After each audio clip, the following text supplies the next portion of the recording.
Nommés par décret, les membres de la commission de rédaction de la nouvelle constitution du Mali viennent d'être installés. La commission est composée de 25 membres dont un président. Elle est présidée par Fousseini Samaké, ancien secrétaire général du gouvernement. La commission va travailler sous l'autorité du président de la transition, le colonel Assimi Goïta, pour présenter un avant-projet de loi. Je vous propose un extrait du président de la transition. Colonel Assimi Goïta est au micro de Garibou Pérou, Idrissa Traoré et Tchédje Kamara. La Constitution étant le fondement juridique de l'État, ainsi que la source de la légalité et de la légitimité des institutions politiques, celle-ci doit donc être l'affaire du peuple tout entier, qui sera appelé en définitive à prendre sa décision souveraine au cours d'un référendum. C'est pour donner corps à cet important projet que j'ai décidé de créer une commission de rédaction de l'avant-projet de la Constitution et dont les membres ont été choisis selon des critères de compétence, d'engagement patriotique et d'impartialité. Mesdames et messieurs les membres de la commission, après votre installation aujourd'hui, vous aurez la responsabilité de nous proposer un avant-projet de Constitution dans un délai de 2 mois.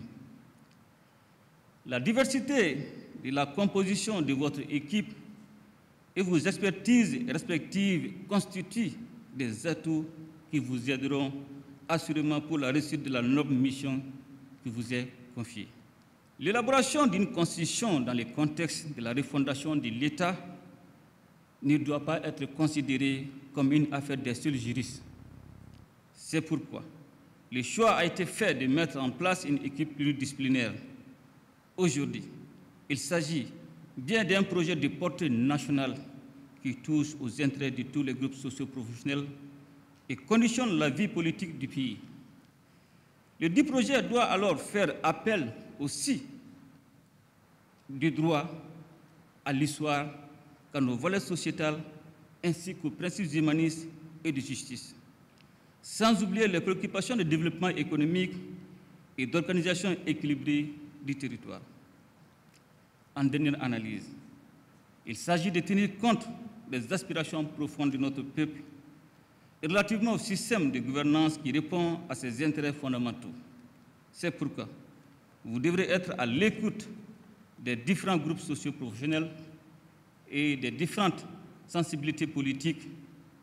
Je ne doute point qu'en adoptant une démarche participative, vous nous proposerez à la fin de votre mission un texte à la mesure des attentes du peuple et qui sera le socle d'institutions fortes et d'un jeu politique sain et équilibré entre les différents acteurs institutionnels.